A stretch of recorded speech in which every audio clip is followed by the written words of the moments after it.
The cold spoon of silence. The wind outside was soft that evening, brushing against the tall glass walls of a quiet five-star restaurant hidden in a narrow street of Venice. Inside, everything shimmered in golden light. Crystal chandeliers floated. Above silent tables, linen napkins were folded with surgical precision, and waiters in tuxedos glided like shadows across polished floors. It was the kind of place where whispered laughter echoed louder than footsteps and every spoon clinked like a note in a symphony. Keanu Reeves walked in without a reservation. He wore a plain black hoodie, dark jeans, and a calm expression. No sunglasses, no entourage. Just him, like any ordinary man searching for a quiet meal. But even in the low light, his face was recognized by a few. A woman at the far corner gasped under her breath, and a man across the bar nudged his partner, subtly, eyes wide. But the staff, dressed like kings and queens of service, did not flinch. Or rather, they didn't welcome him. Instead, a cold silence wrapped around him. A tall waiter with slicked back hair approached. His nose was slightly raised, his words wrapped in elegance. "Good evening, sir. May I help you?" he asked, though it sounded more like a challenge than a question. Keanu smiled. "I was hoping to get a table, just one seat." The waiter's eyes scanned his clothes, not his face. "We are fully booked." Keanu glanced around. More than half the tables were empty. The host desk had no names written down. Still, he nodded slowly, not wanting to cause a scene. "No worries, I'll wait." But he didn't move. Instead, he stood there quietly, not angry, not even hurt. Just waiting. And that's what made it awkward. The silence stretched. The hostess behind. The desk looked up and down at him with thin lips and sharp eyes. She whispered something to the manager in black, who appeared from the side like a shadow cast by disdain. The manager was older, maybe in his 50s, and clearly used to power. He walked over with a straight spine and stiff arms. His smile didn't reach his eyes. "Sir, may I ask you to step aside? We have other guests arriving." "Sure," Keanu said and stepped aside. But he didn't leave. He stood by the entrance like a statue, not looking at his phone, not making a fuss. Just present. Minutes passed. Then 20. Then 30. A young couple entered laughing. The woman wore a silver dress, the man in a white jacket. They were welcomed warmly and led to a table near the window. No reservation. Keanu heard them say so. The man had joked about it. "Let's try our luck." And the waiter had replied with, "Of course, this way, sir." Keanu's smile thinned, not out of anger, but out of knowing. He understood this game. He had seen it before. The quiet discrimination of status, clothes, and assumptions. He had felt it in airports, hotel lobbies, and even film sets. People saw what they wanted to see, and tonight, they didn't want to see him. Finally, a small voice interrupted the stillness. "Excuse me, are you Keanu Reeves?" He turned. A little girl, no more than 10, stood holding her mother's hand. Her eyes were wide, filled with wonder. Her mother looked embarrassed. "I'm so sorry," she whispered. She recognized you from the Matrix. We didn't mean to bother." Keanu knelt down and smiled. "No bother at all." The girl was shy, twisting her fingers together.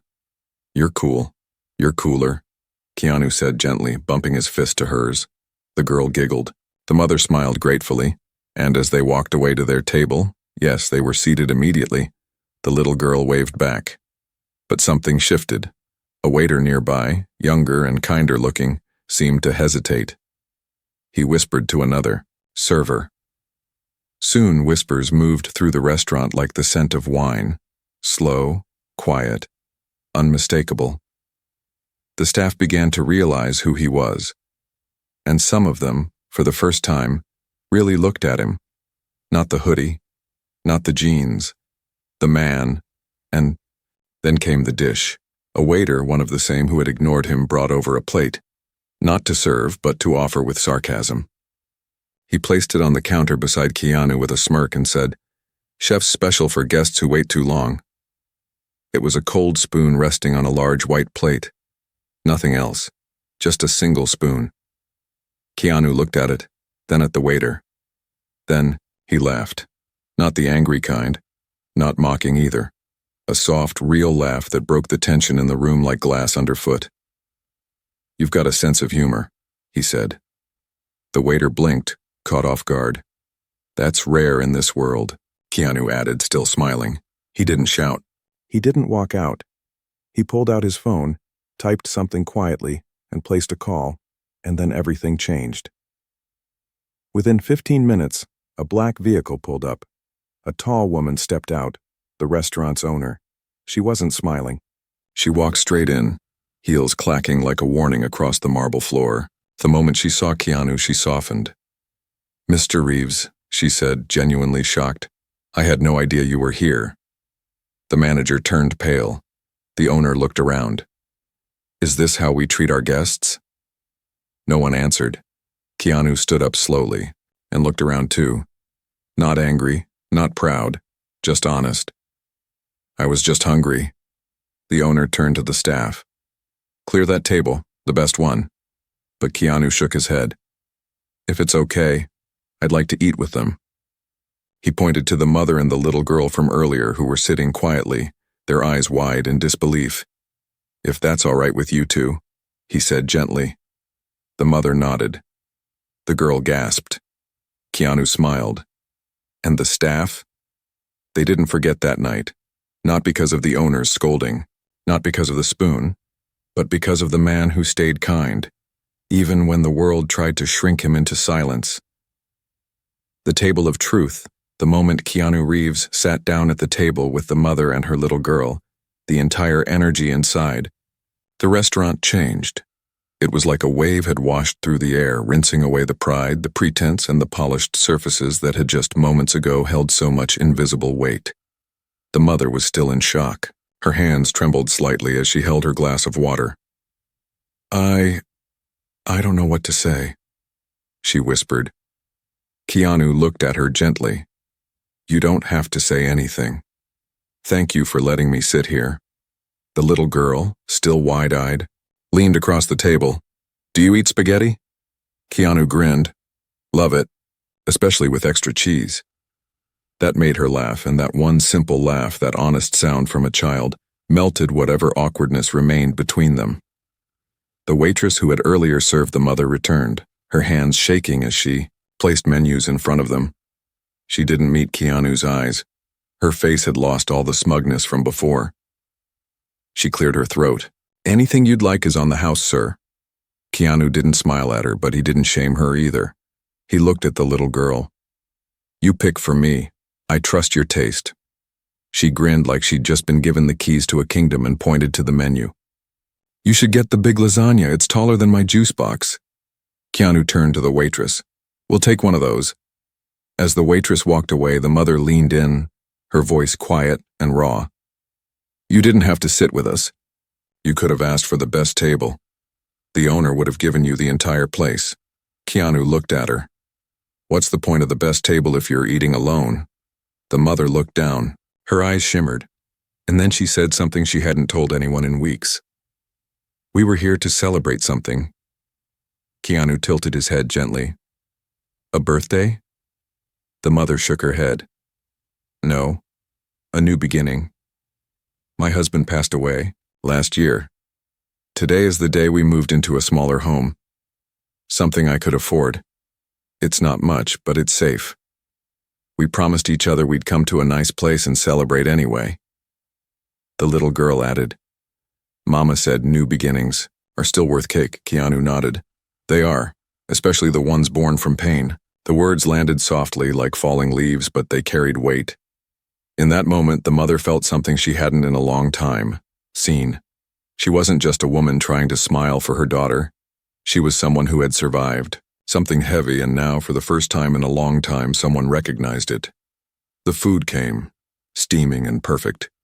The lasagna really was tall, stacked in layers of cheese, sauce, and warmth. Keanu cut it carefully and gave the first bite to the little girl, who giggled through her chewing.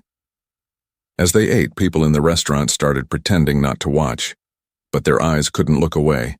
Here was one of the world's most famous men, sitting at a modest table with strangers laughing over lasagna and complimenting the lemonade. At the far end, the manager stood frozen. The owner had spoken to him privately just minutes ago. Whatever she said, it drained the color from his face. He hadn't been fired. Not yet. But he knew his time there had changed forever. More than his job, it was his pride that cracked, and he couldn't stop watching Keanu, not because of what he did, but because of what he didn't do.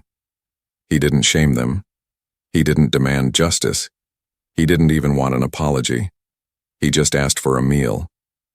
And when they laughed behind his back, he chose to sit with strangers rather than sit above anyone, and that was unbearable to the ego. As dessert came, a small slice of chocolate cake with a single candle, the waitress nervously added. The mother lit it. Not for her, not for her daughter. For the moment. Keanu leaned back. You know, the last time I had cake like this was in Montreal. I was filming, tired and alone in my trailer. A kid from set knocked on the door. His name was Leo. He said his mom baked extras. I took one bite, and I cried. Not because it was sweet, because someone thought of me. The mother's eyes met his. You just never know, he added softly. What a simple gesture can mean. The little girl clapped as the candle went out. She didn't wish aloud. She didn't need to. Her smile said everything. Later, as they walked out of the restaurant, together Keanu opened the door for both of them. The owner tried to thank him again, but he just nodded. Take care of your people, he said. Then, turning to the little girl, he knelt down again. Stay kind. The world needs more of that. I will, she promised, hugging him, and just like that he walked down the quiet street and disappeared into the night. No spotlight, no red carpet, but something else lingered. Inside that restaurant, stories would be told for years. Not of fame, not of fortune, but of a man who accepted a cold spoon with a warm heart and turned a dinner into a lesson the world badly needed to hear. Whispers beyond the walls. The next morning the restaurant was quiet. It was the kind of stillness that doesn't come from peace, but from shame. The staff moved slower than usual. Voices were hushed. Trays were lifted and placed down like secrets. Even the clinking of glasses sounded like apologies. The cold spoon that had been served as a joke, the night before, now sat in the manager's office, Moam, placed on a napkin untouched. He hadn't thrown it away. He just couldn't. He kept staring at it. Meanwhile, outside those walls, something unexpected had begun to grow. A video. Someone had recorded a moment, not the whole night. Just a brief clip of Keanu Reeves laughing at the cold spoon, then sitting with the mother and her child, offering the first bite of his meal to the little girl. It was short, blurry, but powerful, and it was spreading like wildfire. Within hours, the clip hit 1 million views, then 5. Comments flooded in. He's the definition of grace. This world doesn't deserve Keanu. The man got mocked and still chose kindness. Who does that? People began sharing their own stories. A man from London said Keanu helped him pick up spilled groceries in an alley years ago. A nurse wrote how he once stayed with her late into the night, holding her hand as her shift ended because she reminded him of his sister. Others, too, came forward. People who had been helped quietly, without cameras, without posts. Now, they were speaking up. And the restaurant? It became the center of a storm. Review pages were flooded. Reporters started calling. Some to praise Keanu's humility, others to investigate the restaurant's treatment of him. The owner made a statement, an apology, carefully written and emotionally hollow. But it didn't land the way she hoped. People had already chosen the story they believed. The truth wasn't just about what happened inside that building. It was what happened outside it. Because the next night, Keanu returned, but not alone. This time, he came with an old man in a worn-out coat. His name was Elijah. A retired war veteran who had once guarded film sets in Los Angeles. He now lived on the edge of town, barely scraping by, eating once a day, if lucky. Keanu had met him earlier that afternoon at a bench near the park. The man had been coughing, holding a worn photograph of a woman. Keanu sat next to him, and instead of walking past like others, he stayed. They spoke for hours, and when the sun dipped low, Keanu said, "You hungry?" Elijah laughed. "I don't belong in those places anymore." "You do now," Keanu replied, standing up. And that's how they arrived at the same restaurant. The staff froze the moment they saw him again. But this time, there was no ignoring. The younger waiter who had hesitated the night before stepped forward, his eyes wide. "Welcome back, sir." Keanu nodded. "I'm not here to shame you. I just want a quiet dinner with my friend." The manager, still pale from yesterday's events, hurried out and tried to guide them to a prime table, all polished wood, window view and fancy lighting. But Keanu shook his head. "We'll sit at the same table, the one in the corner, the one where he met the little girl and her mother." As they sat, Elijah looked around nervously. "Are you sure this is okay?" "Absolutely," Keanu said. Within minutes, the staff moved with speed and care. Real care, not fear. Glasses were filled, bread arrived warm, and the same lasagna came out, this time steaming, fresh, and doubled in size. As they ate, other guests began whispering, then clapping. Slowly, quietly, it spread from table to table until the entire restaurant stood and applauded. Keanu looked up, confused. Then the manager stepped forward.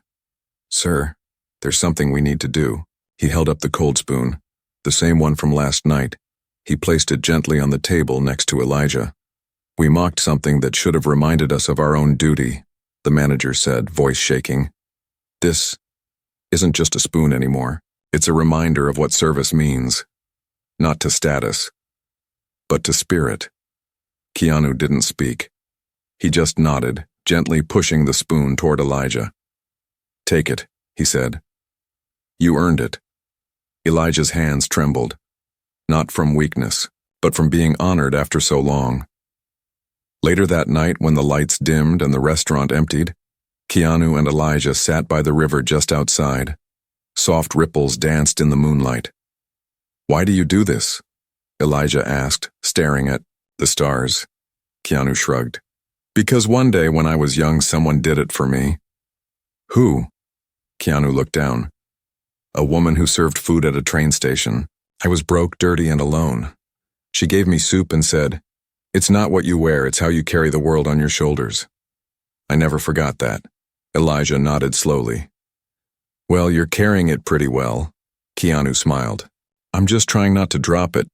And in that moment there was no fame, no past, no pain, just two men sharing stories, lasagna and silence that meant something. The taste of legacy. The third time Keanu walked into the restaurant, the world was watching. This time he didn't come in through the front door unnoticed. He arrived with no security, no fanfare. But behind him, at a quiet distance, stood several people from different walks of life. A delivery driver with oil stains on his uniform, a teenage girl with a backpack and shy eyes, an elderly woman holding a bag of groceries, a middle-aged man with a limp and worn shoes. None of them looked like the kind of people who ate at a five-star restaurant. And that was the point. Keanu turned to the hostess who had once tried to ignore him, her face flushed with guilt, but before she could speak he said gently, "I'd like a table for 11. We'll sit outside if that's all right." She nodded quickly and rushed to prepare it. No hesitation this time, no judgment, just urgency, like her soul was making up for what her silence allowed days ago. Tables were pushed together in the courtyard, lights adjusted to cast warm glows over each seat. As the group settled in, people inside the restaurant turned toward the windows.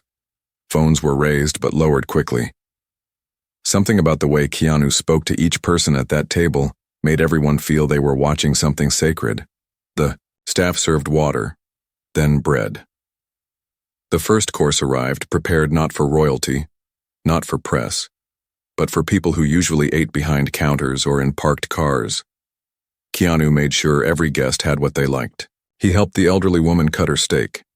He high-fived the teenage girl when she guessed the ingredients in her soup. He listened to the delivery driver talk about his dreams of opening a garage. And when the man with the limp talked about losing his job due to the injury, Keanu didn't interrupt. He just listened, deeply, and that was the moment cameras captured. Not the celebrities, not the lights, but the listening. The photos went viral within hours. Headlines across the internet echoed the same message. Keanu Reeves turns fine dining into a table of humanity. The owner of the restaurant watched all this unfold from her private office. She sat at her desk reading messages from around the world. Some praised her for changing the tone of her restaurant. Others demanded she publicly acknowledge the shift that Keanu had inspired. A few even wanted to book tables, hoping they might sit near him or at least breathe the same air where that kind of kindness happened. She finally stepped outside and approached the table. "May I speak?" she asked politely. Keanu nodded. The owner looked at the guests. "I owe each of you an apology. Not for something you did, but for how we treated those who didn't fit our idea of belonging. We forgot what food is for. Not luxury. Not class connection." She paused, voice cracking. "Mr. Reeves reminded us."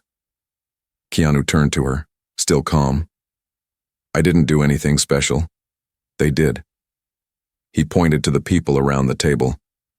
They chose to show up, to be open, to sit where they weren't always welcomed. That takes courage. The man with the limp smiled. "You showed us it was safe to sit here." The owner took a breath. "May I offer something in return?" Keanu raised an eyebrow. "I want to rename the courtyard," she said. "We'll call it the Table of Kindness, and every week we'll reserve it for people who don't usually get invited in." A soft applause spread around the table. Keanu didn't smile out of pride. He smiled because the seed he'd planted, not of fame, not of revenge, but of quiet change, had taken root. After dinner, as the sky deepened into a blue twilight, the young girl with the backpack tugged at his sleeve. "Can I ask you something?" "Sure," Keanu said. "Why do you care so much about strangers?" He thought for a moment, then answered, "Because one day I was one." She looked confused. "I was once the stranger nobody noticed. The one standing at the edge of rooms. The one who didn't belong. Someone cared for me anyway. So now, I try to pass that forward." The girl nodded slowly, taking it in like it was a secret map only few would ever read.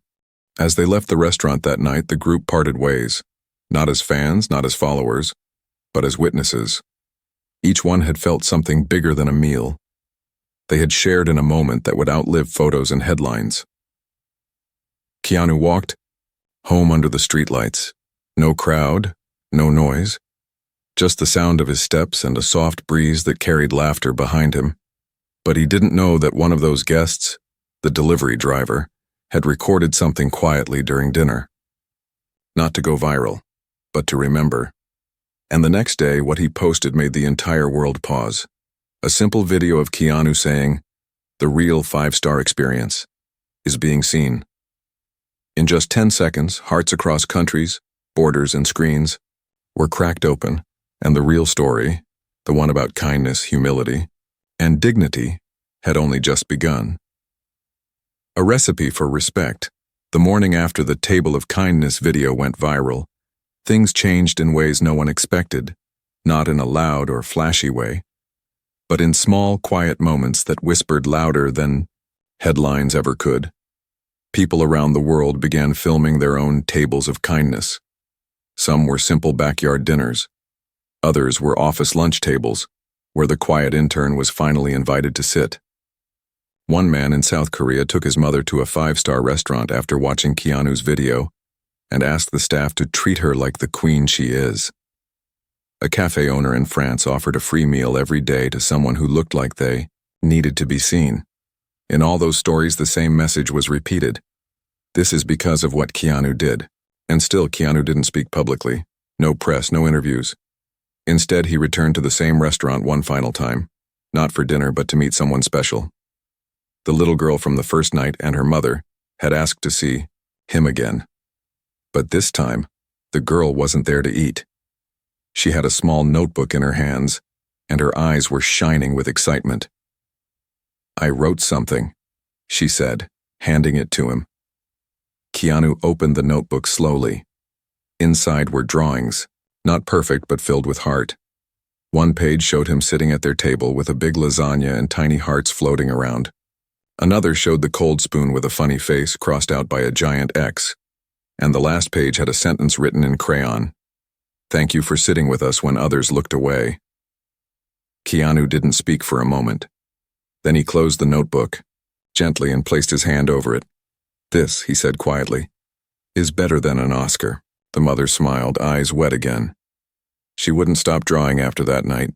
Said she wants to make people feel warm with her pictures just like you made her feel with your smile. Keanu looked at the girl. "You already have." They sat together again, this time not as strangers but like family. The staff offered them drinks, a quiet corner, and smiles that no longer came from fear or pressure, but from real change. But just before they could order, a different kind of guest walked in, a man in a silver suit. He was older, sharp-eyed, and clearly carried authority. Not the kind that comes from kindness, but from power. He walked directly to Keanu's table and stopped. "You've caused quite the stir," he said, voice smooth but cold. Keanu looked up. "Can I help you?" The man sat down uninvited. "I'm the owner of a chain of restaurants, including this one. Your little performance has shaken my staff, my business, and my partners." Keanu raised an eyebrow. "Performance?" "Yes," the man said sharply. "You turned a misunderstanding into a movement. It's affecting bookings. Some of our clients don't feel comfortable eating where randoms dine." The mother shifted uncomfortably. Keanu stayed calm. "Maybe those clients need to ask themselves why that is." "Listen," the man leaned in. "You've made your point. You're loved, respected, whatever, but this kindness campaign, it doesn't sell. Luxury does. Exclusivity does. And you're messing with that." Keanu leaned back slightly. "Then maybe you're selling the wrong thing." The man blinked. "Food," Keanu said, his voice clear but soft, "was never meant to separate people. It was meant to bring them together." The man scoffed. "You're romanticizing it." Keanu looked down at the girl beside him. "Maybe. But if one child decides to draw instead of hate, if one server chooses dignity over fear, if one man decides to sit with someone he doesn't understand, then I think we're on the right path." The man stood abruptly, face hard. "This movement will fade.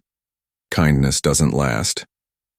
Keanu stood too, and his words, though gentle, were stronger than any punch could have been. "Maybe not, but I'll keep practicing it anyway. Every single day, even when no one's watching." The man left, but others had been watching. A few diners had paused mid-bite. A server stood behind a pillar, eyes wide. Even the hostess had turned, hand over her chest. They didn't speak. They didn't cheer.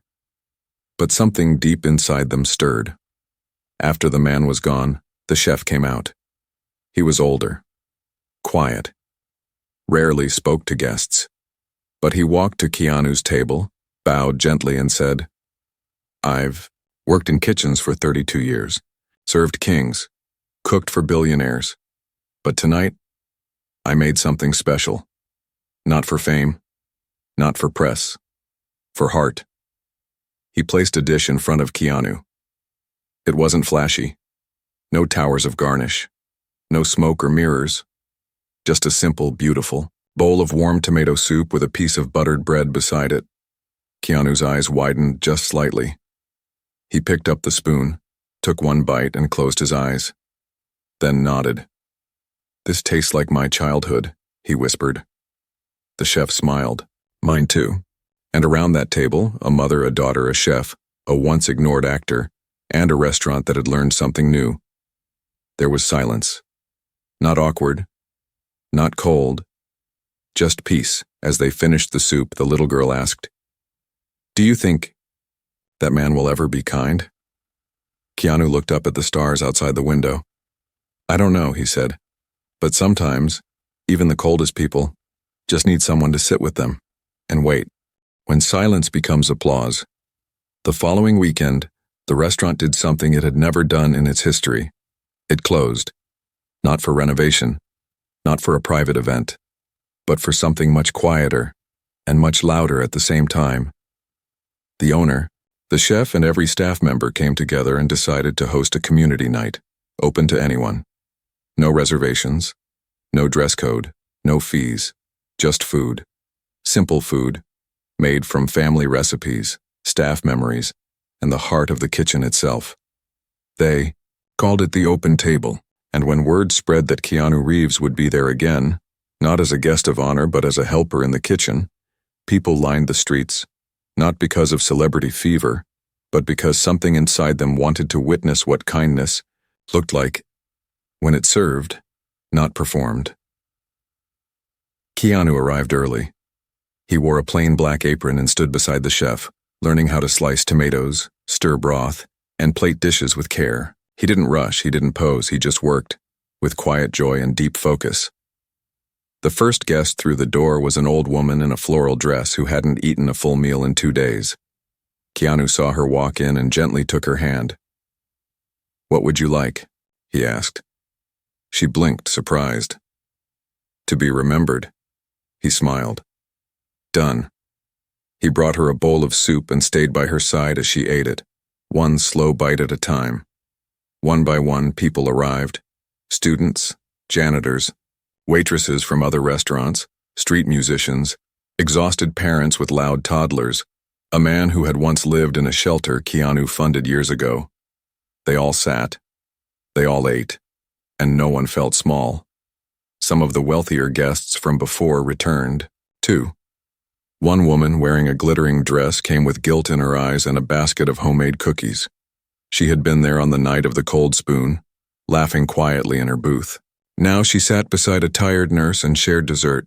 No titles, no walls. The girl with the backpack was back too, now with sketchbooks full of new art. She had drawn every moment, Keanu laughing with the chef, an old man crying into his food, a couple holding hands while sharing a spoon. She passed them out to guests as keepsakes, and people received them like gold. But something happened halfway through the night that no one expected. The man in the silver suit, the one who had confronted Keanu days before, walked in. Alone, no bodyguards, no polished smile. Just him. He stood at the doorway, uncertain. The hostess, the same woman who once ignored Keanu, saw him first. For a moment, it looked like she'd turn him away. But she didn't. She walked over, took a breath, and said, "Welcome." He nodded slowly, like he wasn't sure if he deserved it. Keanu saw him and stepped forward, wiping his hands on his apron. They stood face to face again. "I saw the video," the man said, "and the drawings, and the stories. I saw..." "What?" "I didn't want to." Keanu waited. "You were right. I was selling emptiness, and I thought it was luxury." Keanu didn't reply. He just stepped aside and pointed to an empty chair. "You hungry?" The man's voice cracked. "Yeah."